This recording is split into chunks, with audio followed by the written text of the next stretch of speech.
To your English class. अब आज हम लोग lesson number 2 Bharat is my home, Zakir Hussain का लिखा हुआ ये चैप्टर आज हम लोग पढ़ेंगे। जैसे कि आप स्क्रीन पर देख रहे होंगे, Bharat is my home, Bharat मेरा घर है। भारत इज माई होम अर्थात भारत मेरा घर है।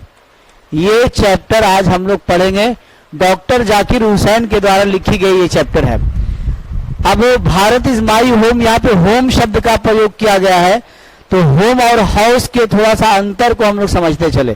ठीक है, डॉक्टर जाकिर हुसैन ने ये नहीं कहा कि भारत इज माई हाउस, बल्कि कहा कि भारत इज माई होम। तो आप होम और हाउस में अंतर समझे। आपका जो पर्सनल अपना जो घर है जिसमें आप रहते हैं, ठीक है, अपना आपका घर जिसमें आप रहते हैं, हर मौसम से आप जिसमें रहकर बचते हैं, ठीक है, तो वो आपका अपना घर होम कहलाता है। और उसके आसपास वाले जितने भी घर होंगे वो सारा का सारा जो घर आपको दिख रहा है वो सब का सब घर हाउस होगा आपके लिए। ठीक है, तो Bharat is my home, Bharat मेरा घर है, अर्थात जाकिर हुसैन, डॉक्टर जाकिर हुसैन ने पूरे भारत देश को अपना घर माना है। ठीक है, यही आपका चैप्टर का हेडिंग है, शीर्षक है। इसके बाद आइए सबसे पहले हम लोग डॉक्टर जाकिर हुसैन के परिचय को, इंट्रोडक्शन को देख लें कि डॉक्टर जाकिर हुसैन ने जो लिखा है I have Bharat is my home, तो उनका इंट्रोडक्शन क्या है, ये कौन थे डॉक्टर जाकिर हुसैन। ठीक है, इस विषय पर आज हम लोग पहले चर्चा कर लें, इनका इंट्रोडक्शन को पढ़ेंगे। तो देखिए लिखता है डॉक्टर जाकिर हुसैन 1897 टू 1969, यानी डॉक्टर जाकिर हुसैन का जन्म 1897 ईस्वी में हुआ और जबकि उनकी मृत्यु 1969 ईस्वी में हुआ। ठीक है, डॉक्टर जाकिर हुसैन का जन्म 1897 ईस्वी में, मृत्यु 1969 ईस्वी में। बॉर्न इन हैदराबाद, इनका जन्म कहाँ हुआ, हैदराबाद में हुआ। कब जन्म हुआ, 1897 में जन्म हुआ। Was one of the greatest freedom fighter, वो एक महान नहीं बल्कि महानतम, वो एक महानतम स्वतंत्र सेनानी थे। वह एक महानतम स्वतंत्र सेनानी थे। स्वतंत्र सेनानी किसको कहेंगे, स्वतंत्र सेनानी यानी वह व्यक्ति जो देश की आजादी के लिए लड़ाई लड़ा हो, वो फ्रीडम फाइटर्स यानी स्वतंत्र सेनानी कहलाते हैं। ठीक है, तो डॉक्टर जाकिर हुसैन एक महानतम स्वतंत्र सेनानी थे, फ्रीडम फाइटर थे, एज वेल एज, और साथ ही साथ एन इमिनेंट एजुकेशनिस्ट, और एक श्रेष्ठ विद्वान भी थे। यानी ये जो है वो फ्रीडम फाइटर तो थे ही, स्वतंत्र सेनानी थे ही, एज वेल एज, साथ ही साथ वो एक बहुत बड़े यानी श्रेष्ठ विद्वान भी थे। ठीक है, आगे लिखा है doctor Zakir Hussain became president of India in 1967, यानी भारत के राष्ट्रपति डॉक्टर जाकिर हुसैन 1967 ईस्वी में बने। 1967 ईस्वी में डॉक्टर जाकिर हुसैन भारत के राष्ट्रपति बने। ठीक है, अब आप देखिएगा 1969 में इनकी मृत्यु होती है। ये 1967 में भारत के राष्ट्रपति बनते हैं और 1969 में इनकी मृत्यु होती है। तो आप जरा सोचें कि इनका कार्यकाल जो राष्ट्रपति का होता है वो 5 ईयर का होता है। इसका मतलब ये हुआ कि ये राष्ट्रपति के रूप में ही इनकी मृत्यु हो गई, यानी इन्होंने कार्यकाल पूरा भी नहीं किया, 2 साल ही वो एज ए राष्ट्रपति रहे कि इनकी मृत्यु हो गई। तो ये भारत के प्रथम ऐसे राष्ट्रपति थे जिनका मृत्यु कार्यकाल के दौरान ही हो गया। ठीक है, चलिए, is that clear to everyone, समझ रहे चीजों को। ठीक है, धन्यवाद। आगे देखिए, अगला लाइन है कि अर्लियर ही had served as the governor of Bihar, इससे पहले वो बिहार के राज्यपाल के रूप में भी सेवा दिए हैं। इसका मतलब ये हुआ कि 1967 में ये भारत के राष्ट्रपति बने, तो उससे पहले 1967 से पहले ये बिहार के राज्यपाल भी थे। ठीक है, चलिए, Bharat is my home is an extract from the speech gave in 1967 after taking the oath as a president.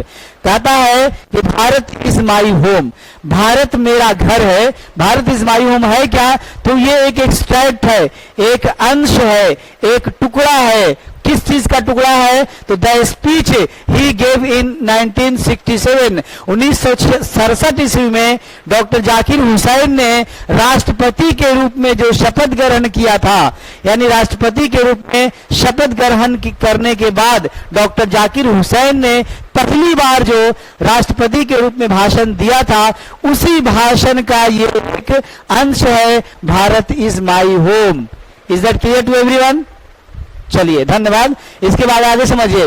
In his first speech, इन्होंने पहला स्पीच में यानी पहली भाषण में एज द प्रेसिडेंट यानी कि राष्ट्रपति के रूप में, भारत ऑफ इंडिया, भारत के राष्ट्रपति के रूप में पहला इन्होंने जो भाषण दिया, इस भाषण में doctor Zakir Hussain pledges himself, doctor Zakir Hussain संकल्प लेते हैं, डॉक्टर जाकिर हुसैन खुद से ये शपथ लेते हैं, कसम खाते हैं, प्रतिज्ञा करते हैं। क्या करते हैं? कि to the service of totally of India's culture, कि मैं पूरी भारत की जो संस्कृति है मैं उसकी क्या करूंगा? सेवा करूंगा। भारत की जो भी संस्कृति है, चाहे वो किसी भी रूप में हो, मैं पूरा का पूरा टोटली टी यानी पूरा का पूरा जो भी है भारत की संस्कृति, मैं उसकी सेवा करूंगा।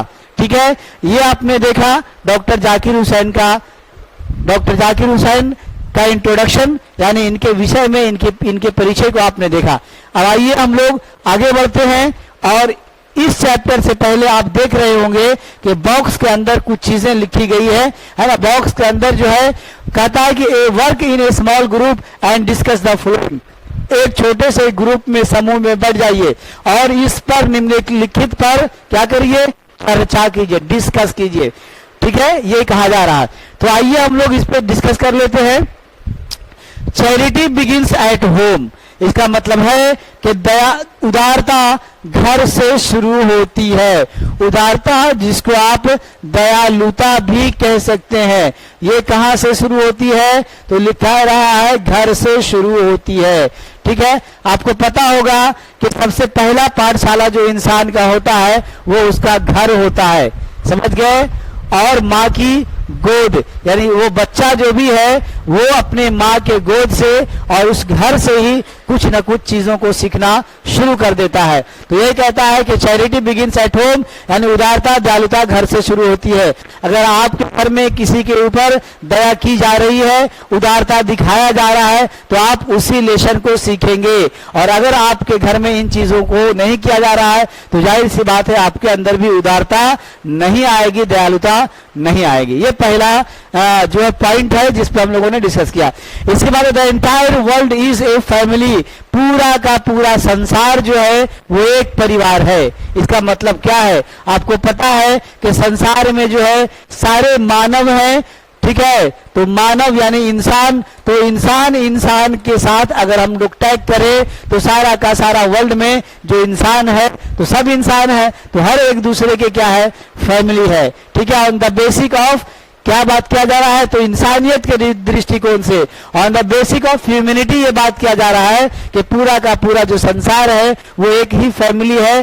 क्यों? क्योंकि सभी इंसान ही है ना। पूरे अलग अलग देश हैं, अलग अलग संविधान है, अलग अलग रस्म रिवाज है, अलग अलग कल्चर है, लेकिन हर कोई एक इंसान है। तो इंसान होने के दृष्टिकोण से पूरा का पूरा संसार क्या है? एक फैमिली है, एक परिवार है। चलिए, ये आपका दूसरा पॉइंट का डिस्कशन था। और तीसरा पॉइंट में लिखा जाता है कि individual and family are interdependent, यानी व्यक्तिगत रूप से परिवार एक दूसरे पर निर्भर है। यानी कोई भी व्यक्ति एक पर्सन है और एक तरफ एक फैमिली है, तो आप जान लीजिए कि दोनों एक दूसरे पे निर्भर है। पर्सन निर्भर है व्यक्ति पे, फैमिली पर, और फैमिली निर्भर है पर्सन पर। अगर पर्सन है तो फैमिली है, अगर फैमिली है तो पर्सन है। तो ये कहता है कि दोनों इंटरडिपेंडेंट है, एक दूसरे पर आश्रित है। ये आपका तीसरा पॉइंट है। जैसे फॉर एग्जांपल ऐसे समझिए, एक पर्सन ने कोई गलती की तो पूरा का पूरा फैमिली को बदनामी हुआ। ठीक है, और इस फैमिली में किसी एक ने गलती की तो हर पर्सन की बदनामी हुई। ठीक है, ये पर्सन को एक कमा रहा है तो पूरे फैमिली आगे बढ़ रहा है। फैमिली अगर आगे बढ़ रहा है तो उसमें पर्सन का भी योगदान है, यानी हर हाल में दोनों एक दूसरे पर निर्भर है। Is that clear to everyone? बात समझ में आ गई? चलिए, धन्यवाद। इसके बाद अब हम लोग इनका जो चैप्टर है भारत इज माई होम, जो आप देख रहे हैं स्क्रीन के ऊपर, ठीक है, तो पहले ही बता दिया गया कि 1967 ईस्वी में डॉक्टर जाकिर हुसैन भारत के राष्ट्रपति के रूप में जब पहला अभिभाषण इन्होंने दिया था, तो उसी अभिभाषण का एक अंश जो है वो इस चैप्टर के रूप में लिखा गया है। तो अब हम इनके चैप्टर, ये चैप्टर पैराग्राफ वाइज है, तो पहला पैसेज को हम लोग पढ़ रहे हैं, पहला पैराग्राफ को हम लोग देख रहे हैं, है ना, समझ रहे हैं। चलिए, कहता आई मस्ट कन्फेस, कह रहा है कि आई मस्ट कन्फेस दैट, मैं ये बात निश्चित रूप से स्वीकार करूंगा। कौन सा? अवश्य रूप से स्वीकार करूंगा। कौन सा बात स्वीकार करूंगा? दैट की I am overwhelmed by the trust my people, मैं अपने लोगों के प्रति अभिभूत हूं। वह लोग जिस लोगों ने मुझे have placed in me in the electing me to the highest office in the land, इस धरती के सर्वोच्च पद पर जो लोगों ने मुझे आश्रित किया है, जो लोगों ने मुझे सुशोभित किया है, जिन लोगों ने मुझे यहां तक लाकर चुना है, ठीक है, इस सर्वोच्च पद के लिए मैं अपने लोगों के प्रति अभिभूत हूं, ओवरवेल्म्ड, अभिभूत हूं। ये पहला लाइन ये कहते हैं अभिभाषण में, ठीक है, डॉक्टर जाकिर हुसैन, कि मैं उन लोगों के प्रति, ठीक है, जिन लोगों ने मुझ पे विश्वास दिलाया है, या जिसको मुझ पे विश्वास थी, और उन लोगों ने जो मुझे इस सर्वोच्च पद के लिए, इस धरती का सर्वोच्च पद के लिए, यानी राष्ट्रपति के रूप में जो मुझे चुना है, तो मैं उन लोगों का आभार प्रकट करता हूं, मैं उन लोगों से अभिभूत हूं।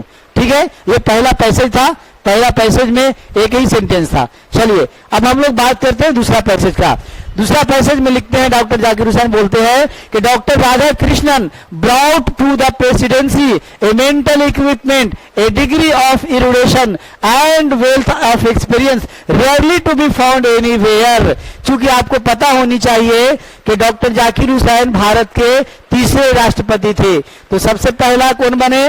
डॉक्टर राजेंद्र प्रसाद, और दूसरा कौन बने? तो ये सर्वपल्ली राधाकृष्णन। तो चूंकि डॉक्टर जाकिर हुसैन के ठीक पहले डॉक्टर सर्वपल्ली राधाकृष्णन राष्ट्रपति थे, तो इसीलिए भाषण के दूसरे ही लाइन में डॉक्टर जाकिर हुसैन राधाकृष्णन के अंदर जो पाई जाने वाली जो क्वालिटीज थी, जो उनके अंदर विशेषताएं थी, उन विशेषताओं पर ये चर्चा कर रहे हैं। क्या कहते हैं कि डॉक्टर राधाकृष्णन एक राष्ट्रपति के रूप में जो उनके पास मेंटल इक्विपमेंट था, जो उनके पास मस्तिष्क बुद्धिमती थी, जो उनके पास जो है वो अनुभव था, शायद ऐसा अनुभव कहते हैं कि शायद ही कहीं पाया जाता होगा, rarely to be found anywhere, शायद ही कहीं ऐसा मिलता है। जो गुण और जो तजुर्बा, जो अनुभव राष्ट्रपति के रूप में डॉक्टर सर्वपल्ली राधाकृष्णन के पास था, वो गुण और वो जो है वो गुण और वो मेंटल इक्विपमेंट, यानी वो जो है वो मानसिक बुद्धिमत्ता, वो शायद ही कहीं पाया जाता है। ये पहला लाइन था। दूसरा पैसेज का पहला लाइन, आगे वो उन्हीं की बड़ाई कर रहे हैं कि during a life time devoted to the pursuit of knowledge and truth, पूरी की पूरी जीवन, यानी सर्वपल्ली राधाकृष्णन के विषय में बोलते हैं डॉक्टर जाकिर हुसैन कि पूरी की पूरी जीवन उन्होंने सच और नॉलेज यानी कि जानकारी, शिक्षा की खोज में समर्पित कर दिया। यानी डॉक्टर सर्वपल्ली राधाकृष्णन ने अपनी पूरी जीवन को सच और शिक्षा की खोज में समर्पित कर दिया, है ना, डिवोटेड, समर्पित कर दिया। He has done more than probably any other man to bring out and explain Indian philosophical thought and the oneness of all through a spiritual values। शायद ही कोई ऐसा व्यक्ति हो सकता था जो इनके तरह, यानी कि डॉक्टर सर्वपल्ली राधाकृष्णन की तरह इंडियन फिलोसफिकल को, यानी भारतीय दर्शन शास्त्र को इतना ढंग से व्याख्या शायद ही कोई व्यक्ति हो सकता था जो इसकी व्याख्या करता। ठीक है, कहने का मतलब यह है कि जिस तरह से भारतीय दार्शनिक को, ठीक है, सर्वपल्ली राधाकृष्णन ने जिस तरह से व्याख्या किया है, शायद ही कोई ऐसा होता। देखिए यहां पे लिखा है इंडियन फिलोसफिकल थॉट, यानी भारतीय दार्शनिक विचार, यानी भारतीय दार्शनिक विचार को जिस तरह से, ठीक है, सर्वपल्ली राधाकृष्णन ने व्याख्या किया, एक्सप्लेन किया है, शायद ही कोई ऐसा होता जो इस तरह से इसकी व्याख्या कर पाता। ये दूसरी बड़ाई डॉक्टर जाकिर हुसैन ने, है ना, सर्वपल्ली राधाकृष्णन के लिए लिखा। और अगला line, he has never lost his faith in the essential humanity of man, इन्होंने अपना विश्वास कभी नहीं खोया। किस मामले में अपना विश्वास नहीं खोया? तो लिखते हैं कि humanity of man and himself it has never ceased to champion the right of all men to live in dignity and with justice। हर इंसान को न्याय मिले, हर इंसान अपनी शान के साथ जिए, हर इंसान का अपना एक रुतबा हो, इस मामले में वो डॉक्टर सर्वपल्ली राधाकृष्णन कभी पीछे नहीं हटे। इसकी वकालत करने से कभी वो पीछे नहीं हटे। यानी हर हाल में उनकी ये जिद थी, उनकी ये इच्छा थी, हमेशा वो सोचा करते थे, इसकी वकालत करते थे कि भारत के हर इंसान को न्याय मिले, भारत का हर इंसान शान के साथ जिए। ये उनका अपना, इससे कभी वो पीछे, सीज टू चैंपियन, पीछे हटना यानी कि रुक जाना, चैंपियन यानी वकालत करने से, तो कभी भी इस बात से वो पीछे नहीं हटे, कभी इन चीजों से वो रुके नहीं। ये आपका दूसरा पैराग्राफ था, ठीक है। दूसरा पैराग्राफ में कोई दिक्कत किसी को नहीं। चलिए, यहां एक वर्ड आपने आप और देखा होगा, spiritual values, true spiritual values, यानी कि सत्य आध्यात्मिक मूल्य, ठीक है। उन्होंने सत्य आध्यात्मिक मूल्य को इस तरह से प्रकट किया, व्याख्या किया, एक्सप्लेन किया है कि शायद ही कोई ऐसा हो सकता था जो इन चीजों की व्याख्या कर पाता, ठीक है। चलिए, इसके बाद हम लोग बात करते हैं तीसरा पैराग्राफ जो डॉक्टर जाकिर हुसैन के स्पीच से लिया गया है, वो क्या है? लिखा है कि I can only assure you, मैं तो आपको सिर्फ विश्वास ही दिला सकता हूं। भाई कोई भी व्यक्ति किसी को क्या करेगा, ठीक है, विश्वास ही ना दिलाएगा, बोल ही ना सकता है। तो वो बोलते हैं कि I can only assure you, मैं तुम्हें विश्वास दिला सकता हूं दैट की I enter this office in a spirit of the prayerful humility, पूरी विनम्रता के साथ मैं इस कार्यालय में प्रवेश करूंगा, पूरी विनम्रता के साथ। ये जो कार्यालय है यानी प्रेसिडेंसी यानी राष्ट्रपति का जो कार्यालय है, इस कार्यालय में मैं पूरी विनम्रता के साथ प्रवेश करूंगा एंड टोटल डेडिकेशन, और पूरी समर्पण के साथ। यानी मैं जब भारत का राष्ट्रपति बन गया हूं और जब मैंने शपथ ग्रहण कर ली है, तो जब मैं इस प्रेसिडेंसी में, इस ऑफिस में जब मैं आऊंगा, इस ऑफिस में जब मैं प्रवेश करूंगा, तो पूरी की पूरी ह्यूमिलिटी के साथ, विनम्रता के साथ और पूरी की पूरी डेडिकेशन के साथ, पूरा का पूरा समर्पण के साथ, यानी मैं अपना समर्पण इस देश को दूंगा, मैं इस देश के लिए समर्पित हो रहा हूं इस कार्यालय में। चलिए आगे लिखते हैं, I have just taken the oath of loyalty of the constitution of India, अभी अभी मैंने भारत के संविधान के प्रति वफादारी की कसम खाई है, अभी अभी मैंने भारत के संविधान के प्रति निष्ठा की कसम खाई है, ठीक है। चूंकि वो शपथ ग्रहण के बाद वो पहला भाषण था, इसलिए वो लिखते हैं इसमें कि अभी अभी मैंने भारत के कॉन्स्टिट्यूशन के प्रति, भारत के संविधान के वफादारी के प्रति कसम खाई है, शपथ ग्रहण किया है, शपथ लिया है, ठीक है। चलिए आगे लिखते हैं, इट इज द, आगे लिखते हैं कि it is the constitution of comparatively new state, ये लिखते हैं कि ये तुलनात्मक ढंग से एक नया राज्य है। क्योंकि भारत को, भारत की संविधान में एक राज्य लिखा गया है, ठीक है। तो ये कहते हैं कि कंपैरेटिव, अगर हम तुलना करें तो तुलनात्मक दृष्टिकोण से भारत को ये कह रहे हैं कि एक नया राज्य है, एक नया देश है। क्यों? इसलिए कि आजादी जो है 1947 ईस्वी में मिली और ये 1967 ईस्वी में ये भाषण दे रहे हैं। तो इन दो जो है वो ईस्वी के बीच का अंतर, बहुत ज्यादा गैपिंग नहीं है, इसीलिए इसको न्यूली स्टेट के रूप में ये बोल रहे हैं, बता रहे हैं, ठीक है। करा विच इट्स फ्री सिटीजन हैव, जो इसके स्वतंत्र जो नागरिक हैं, चूंकि वो देश आजाद हो चुका था, तो इसके जो स्वतंत्र नागरिक है, for the first time in history, इतिहास में पहली बार ये हुआ है कि इन्होंने मुझे ये पद दिया है। इतिहास में पहली बार ऐसा हुआ है कि इस न्यूली स्टेट में मुझे इस प्रकार का पद से सम्मानित किया गया, मुझे दिया गया है, यहाँ के स्वतंत्र नागरिकों ने मुझे दिया है, ये इतिहास में पहली बार हुआ है, ठीक है। चलिए अगला लाइन लिखते हैं कि it is the young state of ancient people. कह रहा ये यंग स्टेट है, ये बिल्कुल युवा देश है।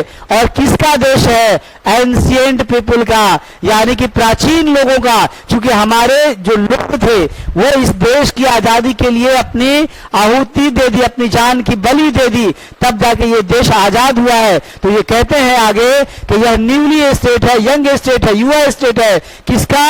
एन एंशिएंट पीपल, प्राचीन लोगों का। हु थ्रू रियलाइज टाइमलेस, कह रहा है कि absolute values in their own peculiar way, जो अपने अपने तरीके से, अपने अपने तरीके से, किस तरीके से? पिकुलियर, बहुत ही निराले तरीके से, निराले अंदाज में, अपने अपने ढंग से लोगों ने बिना समय, रियलाइज टाइमलेस यानी समय का बिना परवाह किए करते हुए, टाइमलेस का मतलब समय का कोई बंधन नहीं, सारे लोगों ने ये इसको यहां तक के पहुंचाया। शायद एक रन मिस हो रहा था, देखिए यहां, who through the long millennia and through cooperation of diverse ethnic elements have striven to realize timeless absolute values in their own peculiar way। यहां समझिए, कह रहा है कि यंग स्टेट है या युवा राज्य देश है। किसका है? पुराने लोगों का है, एंशिएंट पीपल का है। Who through the long millennia, जो लंबे समय से, काफी दिनों से, कह रहा है कि कोऑपरेशन यानी सहायता के बाद, और एथनिक एलिमेंट्स यानी कि जातिवाद के तथ्यों से अलग हटकर, ठीक है, इस देश के अंदर समय को बिना परवाह किए हुए, ठीक है, अपने अपने तरीके से इन मूल्यों को लाया है, एब्सोल्यूट वैल्यूज को पहचाना है। देश की आजादी में इन लोगों ने अपना समय दिया है, ठीक है। ये उन लोगों का ये नया स्टेट है।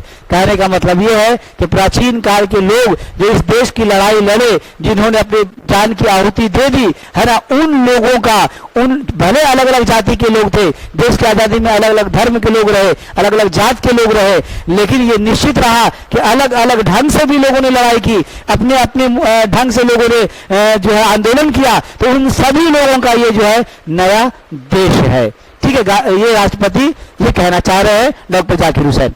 चलिए, इसके बाद आए कहते हैं, I pledge my self to service of those values. मैं शपथ लेता हूं, मैं ये संकल्प करता हूं कि मैं उन सभी वैल्यूज का, उन सभी मूल्यों की सेवा करूंगा जो मूल्य हमारे पूर्वजों ने हमें दिया, एंशिएंट लोगों ने दिया है। मैं उन सारे मूल्यों का सेवा करूंगा। For though some concrete realisation of value may become inadequate with the change of circumstances. ऐसा हो सकता है कि हालात बदलने के बाद कुछ अपरिचित सिचुएशन आ सकता है, कुछ ऐसे हालात आ सकते हैं, कुछ ऐसे स्थूल हालात आ सकते हैं। रियलाइज किया जा सकता है कि the value remains eternally valid and presses for newer and fresher realisation. के नए नए जो लोग होंगे, जो फ्रेशर होंगे, जो न्यूअर होंगे, वो ऐसे कुछ सिचुएशन आ सकता है, ठीक है, जिसको वो क्या कर सकते हैं? रियलाइज कर सकते हैं, समझ सकते हैं।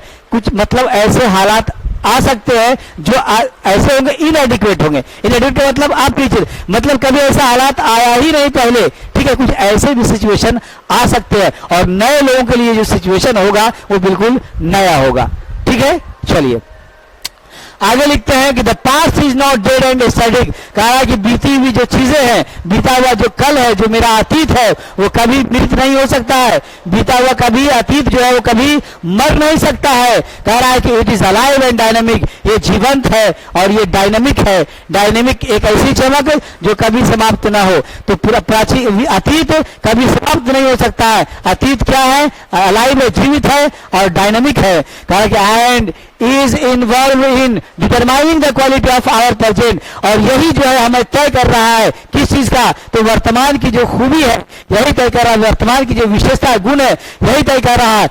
And the prospect of future, और यही भविष्य का जो है वो बोलबाला है, भविष्य का प्रोस्पेक्ट उम्मीदें है, ठीक है। कहने का मतलब डॉक्टर जाकिर हुसैन का ये है कि वो पुरानी चीजें जो हमें हमारे पूर्वजों ने दिया है, हमारे एंसेस्टर लोगों ने हमें प्रदान किया है, तो वो वही चीजें हैं, ठीक है, जो हमें डिटरमाइन कर रहा है हमारे प्रेजेंट को भी और हमारे फ्यूचर को भी। यानी प्रेजेंट और फ्यूचर ये दोनों का लगाव हमारे प्राचीन से ही है। प्राचीन से ही वर्तमान है और प्राचीन से ही फ्यूचर है, ठीक है। डॉक्टर जाकिर हुसैन ये अपने तीसरे पैसेज में इन बातों को मेंशन किया है। चलिए अब हम लोग बात करेंगे चौथा पैराग्राफ, फोर्थ पैसेज पर बात करेंगे, फोर्थ पैराग्राफ पे डॉक्टर जाकिर हुसैन का अभिभाषण का ये अंश। आगे क्या कहते हैं डॉक्टर जाकिर हुसैन, सुनिए। The process of its constant renewal is Indeed the process of growth of nation, national culture and national character. कहता है कि कांस्टेंट जो लगातार जो ये रिन्यूअल हो रहा है, यानी नए पद्धति जो अपनाई जा रही है लगातार, इसको नया करने की जो प्रयास चल रही है, सचमुच ये प्रयास क्या है, ये ग्रोथ ऑफ नेशनल जो है कल्चर है, यानी हमारे राष्ट्र की संस्कृति का विकास है और हमारे राष्ट्र के कैरेक्टर का विकास है।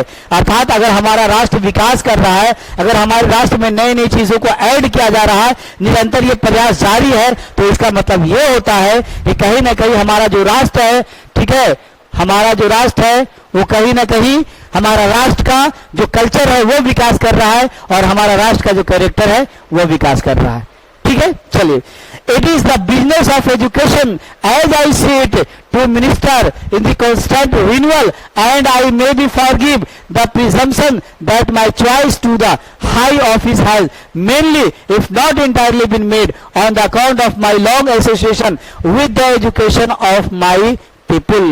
देखिए डॉक्टर जाकिर हुसैन क्या कहते हैं, कह रहा आगे लिख रहे हैं कि यह कार्य ये जो है ये एजुकेशन का कार्य है, यानी शिक्षा ही है, शिक्षा का ये कार्य है। ठीक है, कि वो हमें यहाँ तक यानी इस जगह तक जो हमें पहुंचाया वो सिर्फ और सिर्फ मेरा शिक्षा से लगाव होना। इसका मतलब ये हुआ कि डॉक्टर जाकिर हुसैन इतने बड़े एजुकेशनिस्ट थे कि वो ये कहते हैं कि अगर हम एक लंबे समय से एजुकेशन से जुड़े हुए नहीं होते तो शायद आज इस पोस्ट के लिए, इस पद के लिए शायद आज हम चुने नहीं गए होते। तो इसका मतलब ये है कि इनके हिसाब से शिक्षा बहुत महत्वपूर्ण है और उसी शिक्षा के आधार पर ये कह रहे हैं कि ये जो रिन्यूअल करने का जो कार्य चल रहा है वो ये है कि मेरे जानकारी में, मेरे चॉइस में कि एजुकेशन इंपॉर्टेंट है और इसी एजुकेशन से हमारा देश, हमारा राष्ट्र विकास करेगा। ठीक है, चलिए इसके बाद आगे लिखते हैं, I maintain that education is a prime instrument of national purpose. कह रहा है कि मैं इस बात को भी मेंटेन कर रहा हूं, इस बात को भी मैं सुसज्जित कर रहा हूं, बता रहा हूं आपको कि एजुकेशन ही प्राइम इंस्ट्रूमेंट है, एजुकेशन ही प्रथम हथियार है, प्रथम यंत्र है। ठीक है, हमारे देश के विकास के लिए। And the quality of education is inescapably involve the quality of nation, यानी अगर क्वालिटी ऑफ एजुकेशन बेस्ड होगा तो क्वालिटी ऑफ नेशन बेस्ड होगा। देखिए कितनी बड़ी बात इन्होंने यहाँ पे लिखा है, डॉक्टर जाकिर हुसैन ने जो मेंशन अभी इसमें किया है वो बहुत बड़ी लाइन है। डॉक्टर जाकिर हुसैन क्या कह रहे हैं कि अगर द क्वालिटी ऑफ एजुकेशन बेहतर है, द क्वालिटी ऑफ एजुकेशन ठीक है, ठीक है, इसका मतलब कि द क्वालिटी ऑफ नेशन ठीक होगा। ठीक है, यानी कि अगर बेहतर शिक्षा या गुणवत्तापूर्ण शिक्षा अगर दी जा रही है तो हमारा देश भी गुणवत्तापूर्ण हो जाएगा, यानी कि देश की विकास शिक्षा में छिपा है। ये डॉक्टर जाकिर हुसैन अपने चौथा पैराग्राफ में कह रहे हैं। Is that clear to everyone? बात समझ में आ रही है? चलिए धन्यवाद। इसके बाद हम लोग बात करते हैं पांचवा पैराग्राफ का, पांचवा पैसेज। आगे वो लिखते हैं, आई देयर फोर, मैं इसीलिए pledge my self to the loyalty of our past culture from whence over, where's over and may have come and vice over it may have been contributed. देखिए मैं इस बात का शपथ ग्रहण करता हूं, मैं संकल्प लेता हूं कि हमारा जो पास्ट कल्चर है, हमारा जो अतीत जो संस्कृति है, जो पहले की संस्कृति है, वो चाहे किसी कहीं से भी आया हो, फ्रॉम वेयर से ओवर कहीं से भी आया हो, मे कम, मे हैव कम कहीं से भी आया हो, एंड बाय सम किसी के द्वारा लाया गया हो, it may have been contribute किसी के द्वारा कंट्रीब्यूट किया गया हो, योगदान किया गया हो, मैं सब के सब की सेवा करूंगा। यानी वो सभी प्राचीन कल्चर जो अभी जो किसी के द्वारा लाया गया भारत में या जो कहीं से भी लाया गया भारत में, मैं सबके सबका सम्मान करूंगा, सबके सबके प्रति वफादार रहूंगा। लॉयल्टी यानी कि प्रति वफादार होना। ठीक है, उसके बाद आगे लिखते हैं, I pledge my self to the service of totally to my country's culture. मैं भारत के सभी संस्कृति का पूरा सेवा करूंगा। टोटली कल्चर मैं शपथ लेता हूं, आई प्लेज माई सेल्फ, मैं खुद से ये संकल्प लेता हूं कि the service of totally to my country's culture, मेरा देश का जो कल्चर है उन सभी कल्चरों का मैं सेवा करूंगा। ये चूंकि शपथ ग्रहण के बाद का ये भाषण है तो हर बार ये शपथ ले रहे हैं, बता रहे हैं, कसम खा रहे हैं। I pledge my loyalty to my country, कहा कि मैं अपने देश के प्रति वफादार होने का मैं संकल्प लेता हूं, इर्रिस्पेक्टिव ऑफ रिलीजन और लैंग्वेज, किसी भी धर्म और किसी भी भाषा के बिना, यानी मैं किसी भाषा और किसी धर्म को आधार नहीं बनाऊंगा। मैं निसंदेह बिना धर्म और बिना भाषा के भेदभाव के मैं देश की सेवा करूंगा। आई प्लेज माई सेल्फ, मैं ये शपथ लेता हूं to work for its strength and progress, मैं इसकी स्ट्रेंथ के लिए, इसकी शक्ति के लिए, ठीक है, इसकी ताकत के लिए और इसकी प्रगति के लिए, ठीक है, and for the welfare of its people, और यहाँ के लोगों के कल्याण के लिए, विदाउट डिस्टिंक्शन ऑफ कास्ट, बिना किसी जात के भेदभाव का, बिना किसी रंग के भेदभाव का, बिना किसी वर्ण के भेदभाव का, यानी मैं किसी भी जात के भेदभाव के बिना, जातीय भेदभाव के बिना, मैं किसी भी रंग के भेदभाव के बिना, मैं किसी भी वर्ण के भेदभाव के बिना सभी यहाँ के सभी लोगों के कल्याण, सभी लोगों का कल्याण करूंगा। इस बात की मैं शपथ लेता हूं और देश को मजबूत बनाऊंगा और देश को प्रगति पर ले जाऊंगा। ये डॉक्टर जाकिर हुसैन अपने भाषण में व्यक्त करते हैं, ठीक है। चलिए इसके बाद आगे ये लिखते हैं कि the whole of is my Bharat is my home. देखिए ये टाइटल लाइन है, इसी लाइन से इस चैप्टर का हेडिंग तैयार किया गया है, ठीक है। डॉक्टर जाकिर हुसैन क्या कह रहे हैं कि द होल ऑफ भारत, पूरा का पूरा भारत इज माई होम, मेरा घर है, and its people are my family, और इसके लोग मेरे परिवार है। सोचिए पूरा भारत को डॉक्टर जाकिर हुसैन ने अपना घर माना। जब अपना घर पूरा भारत है तो भारत के सभी लोग क्या है, परिवार के सदस्य हैं। डॉक्टर जाकिर हुसैन ये कह रहे हैं कि the people of have chosen to make me the head of the family, और मैं मानता हूं कि यहाँ के लोगों ने मुझे अपने परिवार का मुखिया चुना है, हेड ऑफ द फैमिली चुना है। पूरा भारत मेरा घर है, पूरे भारत के लोग मेरे परिवार है। इसका मतलब कि मुझे जिस पद पर चुना गया है, मुझे इस परिवार का मुखिया, हेड ऑफ द फैमिली बनाया गया है, ठीक है। फॉर ए सर्टेन टाइम, निश्चित समय के लिए, जो आपको पता है कि कार्यकाल 5 साल का होता है राष्ट्रपति का, तो ये इसलिए ये भी मेंशन साथ में कर रहे हैं कि एक निश्चित समय के लिए मुझे जो है वो इस फैमिली का हेड बनाया गया है, ठीक है। It shall be my earnest endeavour, मेरा अथक प्रयास रहेगा, अर्नेस्ट एंडीवर होगा, मेरा यह अथक प्रयास रहेगा to seek to make this home strong and beautiful, कि मैं इस घर को यानी भारत को मजबूत और सुंदर बनाऊंगा। मतलब इस बात की शपथ लेते हैं कि मैं अपने घर को यानी भारत को स्ट्रॉन्ग यानी मजबूत एंड ब्यूटीफुल और सुंदर बना दूंगा। ए वर्दी होम, ऐसा घर जो रहने लायक हो, फॉर द ग्रेट पीपुल, महान लोगों के लिए, engage in the facilitating task, और इसमें सारे लोग अपने अपने कार्यों में लगे रहेंगे, और building up just as prosperous and graceful life, और अपने जीवन को समृद्ध बनाएंगे, अपने जीवन को समृद्ध बनाने में लगे हुए रहेंगे। यानी मैं एक ऐसा राष्ट्र का निर्माण करूंगा कि जिस राष्ट्र के जिस राष्ट्र जो है वो राष्ट्र मजबूत होगा और वो राष्ट्र बहुत ही सुंदर होगा, खूबसूरत होगा, और उस राष्ट्र के जो महान लोग होंगे वो सभी अपने अपने कार्यों में लगे रहेंगे, अपने समृद्धि में लगे रहेंगे, ठीक है। चलिए ये पैराग्राफ आपका 5 समाप्त हो गया है ना। डॉक्टर जाकिर हुसैन के भाषण से लिया गया ये 5वां पैराग्राफ समाप्त हो गया। अब हम लोग 6ठा पैसेज की बात कर रहे हैं। चलिए समझ में आ रहा है सारी चीजें, ठीक है।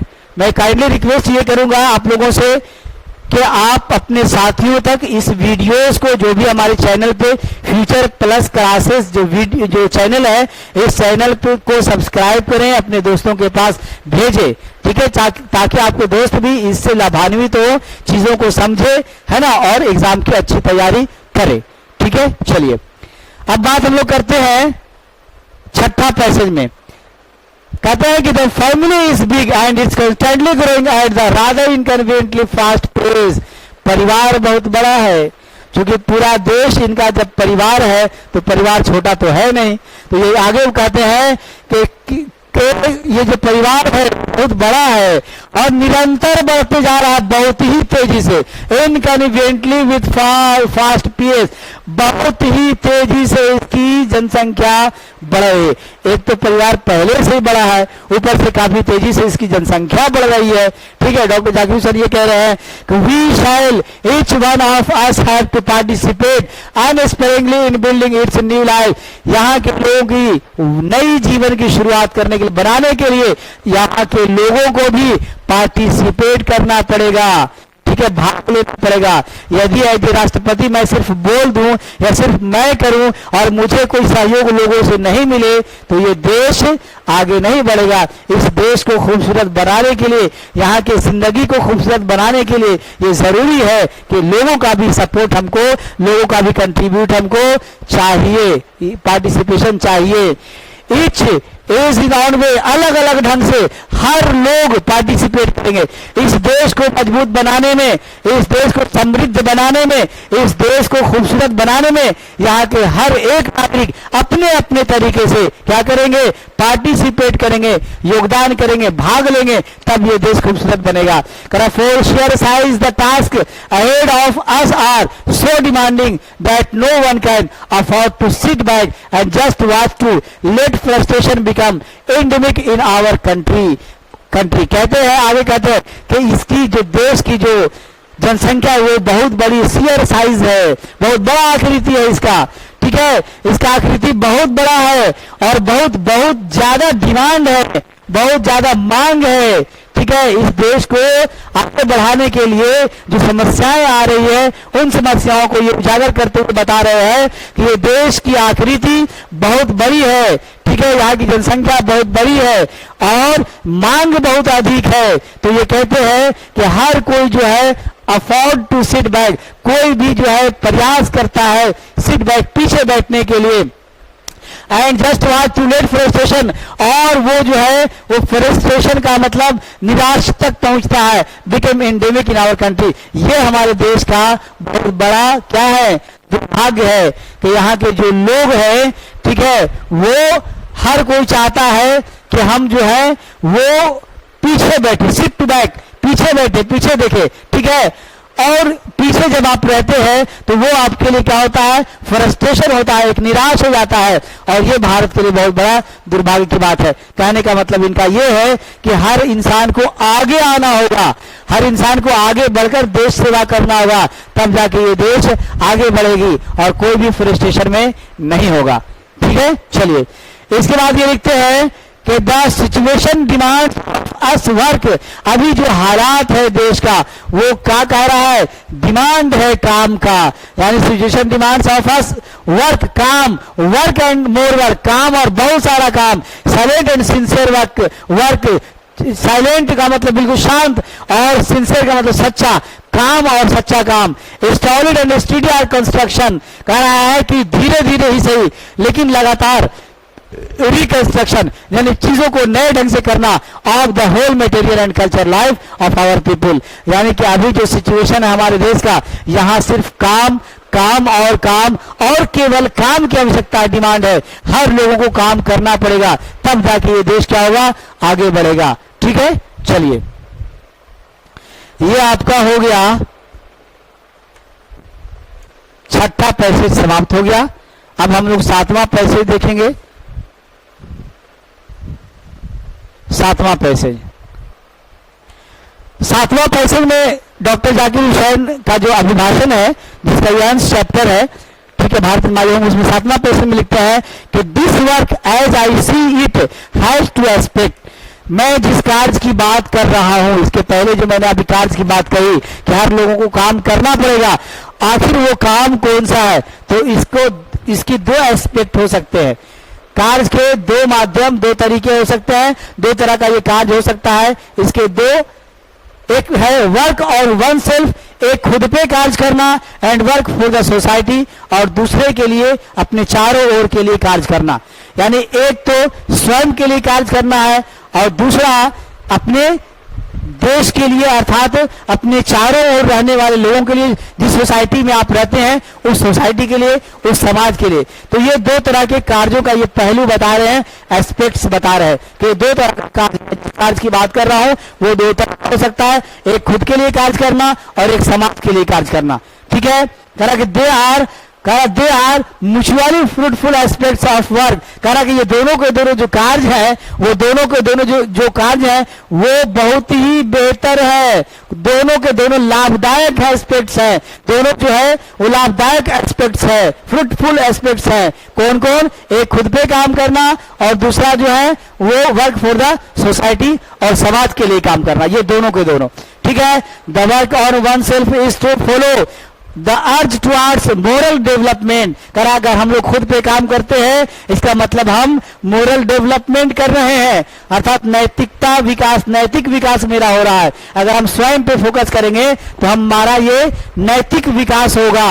As I as a free person and under self imposed discipline. करा हम लोग को कैसा बनना है? तो डिसिप्लिन बनना है, अर्थात कहने का मतलब है कि एक इंसान ऐसा हो जो वो डिसिप्लिन में रहे, थोपा नहीं जाए किसी के ऊपर, इम्पोज नहीं किया जाए डिसिप्लिन को, बल्कि स्वयं पे काम करने का मतलब वो स्वयं अनुशासित हो जाना। ठीक है, which alone can render the development possible. और मात्र यही है जिससे हमारा देश को संभवतः विकास मिलेगा। रेंडर का मतलब प्रदान करना। ठीक है, रेंडर का मतलब प्रदान करना। एकमात्र यही ऑप्शन है क्या कि खुद पे हम लोग क्या करेंगे, खुद पे जो हम लोग कार्य करेंगे अर्थात हमारा नैतिक विकास होगा, और मेरा जब नैतिक विकास होगा तो हम अनुशासित होंगे, और जब हम अनुशासित होंगे तो एकमात्र ये बस ऑप्शन होगा कि मेरा देश संभवतः विकास करेगा। पॉसिबिलिटी यही है, संभावनाएं यही है। ठीक है, चलिए आगे देखते हैं। It's and product is a free moral personality. और इसका एंड प्रोडक्ट जो बनेगा, अंतिम जो प्रोडक्ट बनेगा वो क्या बनेगा? वो यही होगा कि क्या कर रहे हैं, हमारा जो व्यक्तित्व होगा वो फ्री मोरल पर्सनालिटी हो जाएगा। And product is free moral personality, यानी हमारा जो व्यक्तित्व होगा वो नैतिक हो जाएगा, हमारा व्यक्तित्व नैतिक हो जाएगा। तो कुल मिला के ये जो सातवां जो पैसेज है, इस पैसेज में बड़ी ढंग से ये जो है डॉक्टर जाकिर हुसैन ये कहते हैं कि सबसे पहले तो काम की जरूरत है, और वो काम दो तरह का हो सकता है, एक खुद पे काम करना, एक समाज पे काम करना। तो जब हम खुद पे काम करेंगे तो हमारा नैतिकता विकास होगा। नैतिक जब मेरा विकास होगा तो हम क्या करेंगे, तो हम नैतिक विकास जब मेरा हो जाएगा तो हम अनुशासित हो जाएंगे। जब हम अनुशासित होंगे तो मेरा देश जो है सो विकास करेगा। ठीक है, चलिए इसके बाद we can neglect the end product only at peril. हम लोग अंतिम जो प्रोडक्ट के बारे में जो कहा कि अंतिम प्रोडक्ट वो होगा जो मोरल पर्सनालिटी होगी, अर्थात जो नैतिक से फ्री होगा, नैतिकता से फ्री होगा। तो भाई वैसा व्यक्तित्व जो नैतिक फ्री हो, नैतिकता से फ्री हो, हम उसको बिल्कुल नेग्लेक्ट करेंगे। मतलब क्या करेंगे? नजरअंदाज कर देंगे। वैसे व्यक्तित्व की क्या जरूरत है? जिस व्यक्ति के अंदर नैतिकता हो ही नहीं तो वैसे व्यक्तित्व की आवश्यकता ही देश को नहीं है। तो वैसे व्यक्तित्व एंड प्रोडक्ट जो मेरा होगा, अंतिम प्रोडक्ट के रूप में जो होगा वो हमारे लिए क्या हो जाएगा? खतरा हो जाएगा। पेरिल का मतलब खतरा, वो हमारे लिए खतरा होगा। यानी फ्री मोरल जो पर्सनालिटी होगी, वैसा व्यक्तित्व, वैसा आदमी, वैसा इंसान जिसके अंदर नैतिकता नहीं हो, तो वो मेरा एंड प्रोडक्ट होगा, सबसे अंतिम वाला प्रोडक्ट होगा। और वैसे लोगों को हम लोग क्या करेंगे? नेग्लेक्ट करेंगे, क्योंकि वो हमारे देश के लिए खतरा होगा। ठीक है, चलिए this end product can't sustain itself without seeking and exercising itself to bring about. कह रहा है कि ये जो एंड प्रोडक्ट है वो कहीं सस्टेन नहीं कर सकता है, कहीं जो है वो रह नहीं सकता, स्थिरता के साथ नहीं रह सकता। सस्टेन का मतलब होता है भार संभालना, तो वो हमारे देश की भार को नहीं संभाल सकता है। क्यों? क्योंकि उसके अंदर तो खुद नैतिकता नहीं है। तो जो नैतिकता जिसके अंदर नहीं है उस व्यक्तित्व को हम लोग क्या करेंगे? नजरअंदाज करेंगे, और वो क्या होगा? वो जो है हमारे भार को संभाल नहीं पाएगा, देश की राष्ट्रीयता पर उस पर जो है वो खरा नहीं उतरेगा।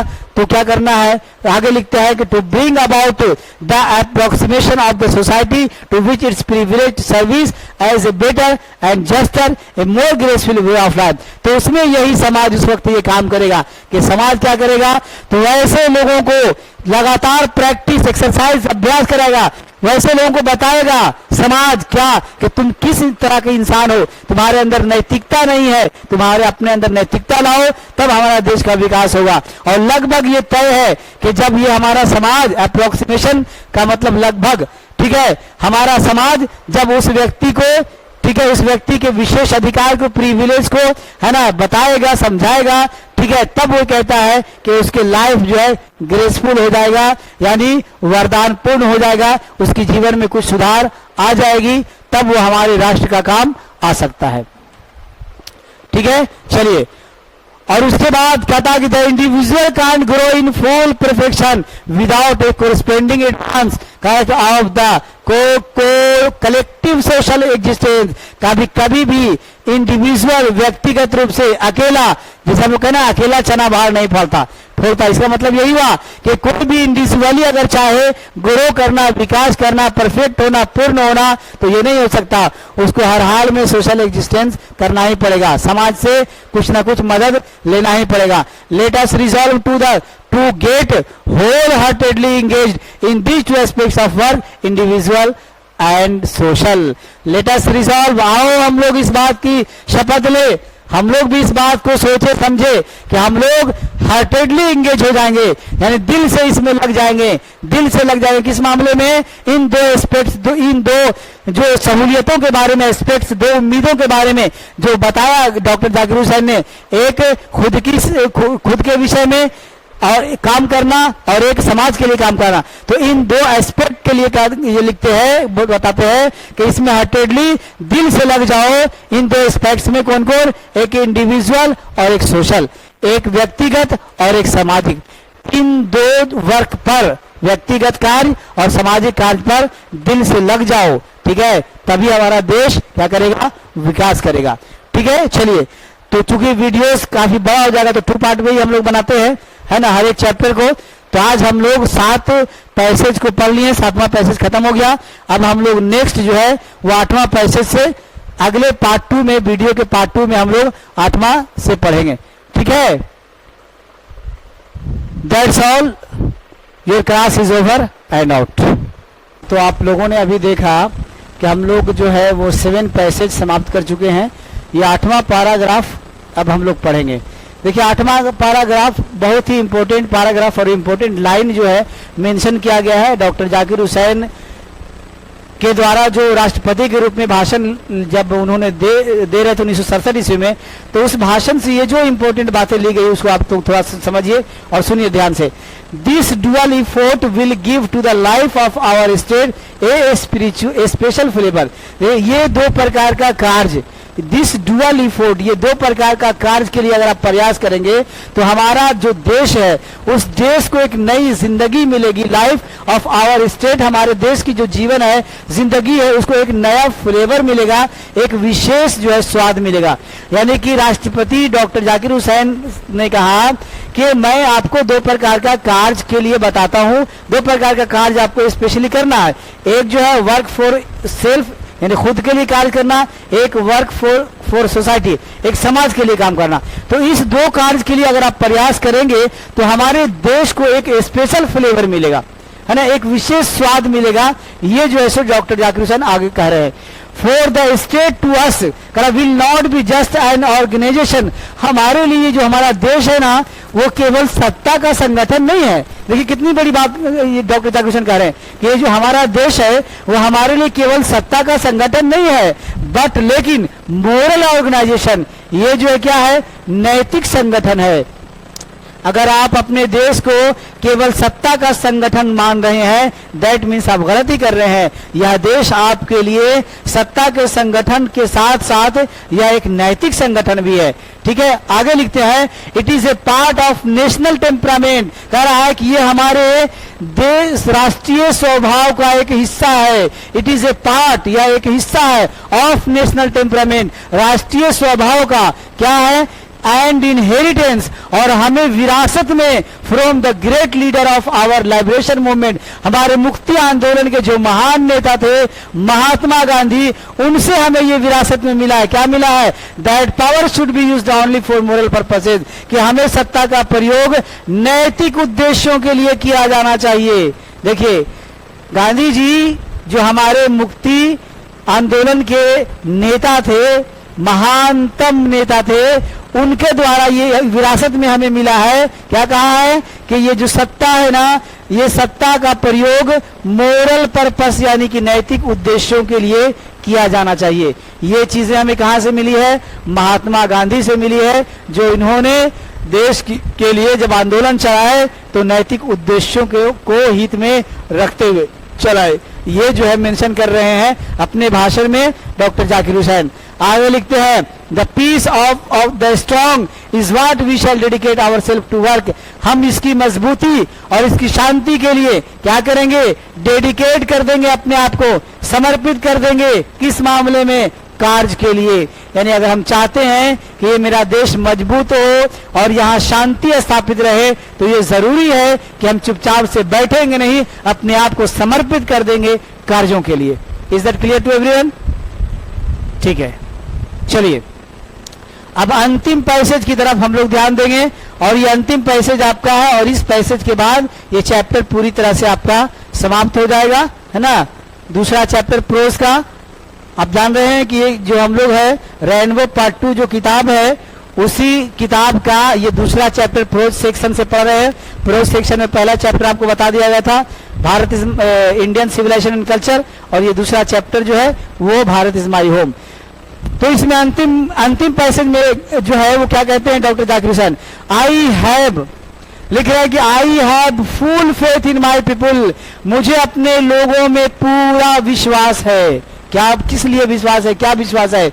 I have full faith in my people, मुझे अपने लोगों में पूरा विश्वास है। दैट की they will bring fourth the energy requisite for the satisfactory performance of its dual task. इस दोहरे कार्य के लिए हमारे लोग ऐसे हैं कि बहुत ही संतोषजनक प्रदर्शन करेंगे, संतोषजनक एनर्जी का प्रयोग करेंगे। ये ठीक है, यानी कि इस कार्य को पूरा करने के लिए जो कार्य की मैंने चर्चा की है, सेल्फ जो work for self and work for society, ये दो कार्य करने के लिए मुझे अपने लोगों में पूरा विश्वास है कि इसमें बेहतर परफॉर्मेंस करेंगे, बेहतर प्रदर्शन करेंगे और संतोषजनक प्रदर्शन करेंगे। I shall be my privilege to contribute my share to this enchanting enterprises. और ये कहते हैं कि I shall be my privilege to contribute, कर मैं अपने विशेष अधिकार का पूरा योगदान करूंगा। शेयर किसके लिए योगदान करूंगा? My share to the enchanting enterprise कहता है कि मैं मेरे अंदर जो मेरा विशेषाधिकार है, जो हमको विशेषाधिकार प्राप्त है, मैं उसका पूरा का पूरा उसे शेयर कर दूंगा। ठीक है, इस मोहक जो है कार्य के लिए।